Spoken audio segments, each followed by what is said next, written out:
Welcome to Jackie's Craft Table. Hello, everyone. Thanks for joining me. I'm here for Spellbinders. I have their small die of the month for June, and it consists of 13 cutting dies. And this one is so unique. It's called Handing You a Smile. It includes a beautiful hand die, and it even has the shadow so that you can glue it onto this shadow piece. And then you get lots of floral images, including stems and leaves. I went ahead and die cut all my pieces for this card project. I die cut it using leftover cardstock from their card kits of the month. I always have a lot of that left over. All of the flowers are so beautiful, and they come with lots of different centers that you can use. And there are a lot of pretty stems and leaves. I also have Spellbinders Main Attraction Magnet Pickup Tool. I thought this was so pretty. This is going to live on my desk and help me with my dies. I have a hard time of keeping track of all of the little dies that I use on my various card projects, and this is going to help me a lot. And this holds a lot of dies, as you can see, on this cute diamond-shaped magnet. But just look how you can layer on your dies. And it's just a handy little tool to have. Look how strong it is. I'm even shaking it, and none of the dice come off. Okay, so let's start out by coloring in this hand. I'm just using a couple of Copic markers to do this. I'm using E11, and then I'll come in with some shadows with an E13. I'm putting lots of ink down so that I can get a smooth blend. Don't want to have any streaks in it. The alcohol ink will smoothen out within the fibers of the paper. You just have to let it sit for a bit. And I'm also coloring in the teeny tiny fingertip that goes to this hand. And now I can come in with a darker marker and add my shadows. I'm just going along the bottom of the hand, and then along each of the fingers and the back of the hand. And then I'm going to come in with the lightest marker again and just blend this out. It's such a pretty die cut hand, and they have it positioned so that you can put flowers in this hand, and they just have it positioned perfectly for that. I'm going to adhere this onto my shadow piece, and for the shadow, I cut it out with some navy blue cardstock, and I'll just adhere that down with some liquid adhesive. I love how they have the little scallop at the bottom of the shadow piece. It's very pretty. And then you have to remember to put on the little fingertip right here. And I'm just using my jewel picker to push this in place. Next, I'm going to start assembling my flowers. And I'm going to use more Copic markers for this. I'm using a darker yellow Copic marker just to add some little details to the flower. I'm just doing some flick marks with this Y17 marker. And I'll have all of these markers listed over at my blog. I really love the center of this one, and I just cut it out with white cardstock. And I'm going to pop it up with a foam square. It adds so much cute dimension to these flowers. And I'll do the same for the second one. I'm going to make 2 of each flower. For an added touch, I'm going to use another dot piece, and I cut this out with brown cardstock. Look how cute that looks. This next flower has to be my favorite. Not only does it cut out the flower, but it cuts out some cute stitch marks in it.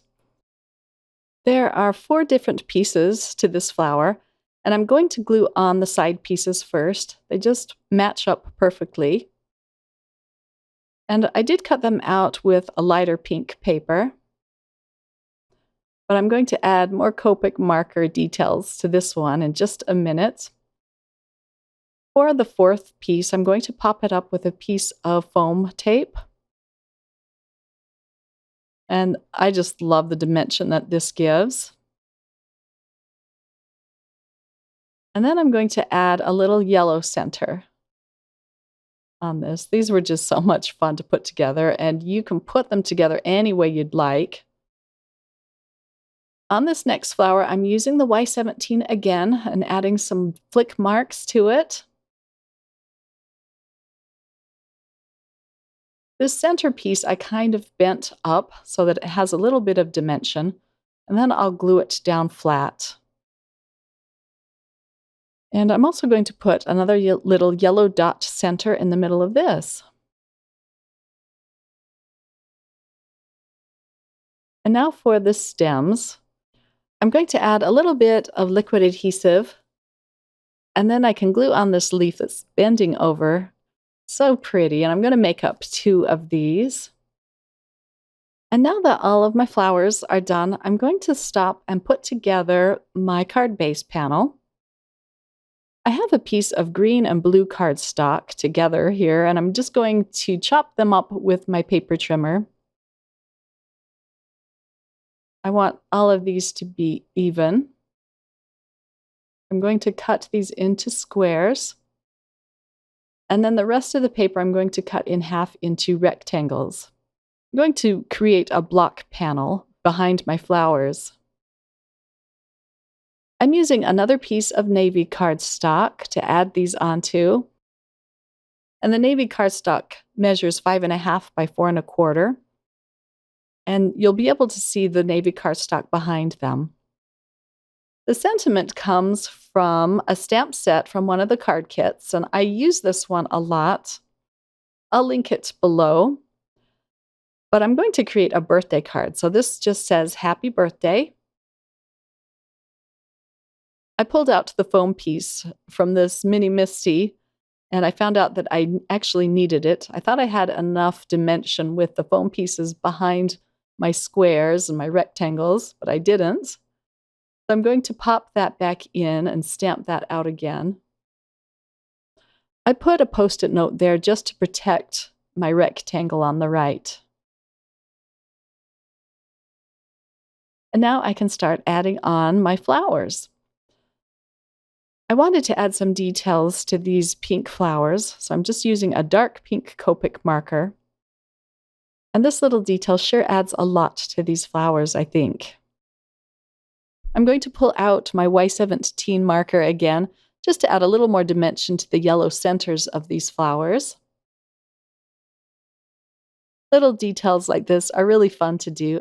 I'm going to add the stems to these pink flowers, and I'm using a little bit of Spellbinders score tape for this. This is a nice strong tape. They give it to you in their card kit of the month, and I always have lots left over. So these 2 pink flowers are going to be at the top in this blue square. I'm going to use a little bit of liquid adhesive as well as the score tape. So I'm just going to glue those down flat. There is a lot of dimension on this card already with the foam squares behind these panels. I chose the pale blue and the pale green behind these flowers just so they wouldn't compete with the brightness of the flowers. And it kind of looks like sky and grass in a way. An indication of it anyway. Now I can add a little bit of glue to my second flower and put that in place. And now for the hand. I put some foam squares behind this. And now I can arrange the stems so it looks like the hand is holding them. And then I'll just press that into place. I decide to use the 2 darker yellow flowers for this panel. And I'm just gluing those down flat with some more liquid adhesive. And now to add it to a white card base, I'm just using a little bit of dot liner for this. This card base is made out of Neenah Solar White 110-pound cardstock. And then I decide to come in with some sequins. These sequins were also from a previous card kit. I love how they come in these little jars. They're great for storing. I decide to use the metallic green sequins. And then I can just pop these back into the bottle and glue these sequins into place. It just adds a fun touch of sparkle to the card project. And that's all there is to this card. It was so much fun putting together. These dies are really fabulous. It's one of their monthly kits that you can subscribe to, and I'll have the link to the different kits they offer in the description below, as well as over at my blog. Thanks for watching, everyone. I hope you enjoyed, and I hope you were inspired to create some fun cards of your own. Take care. Bye.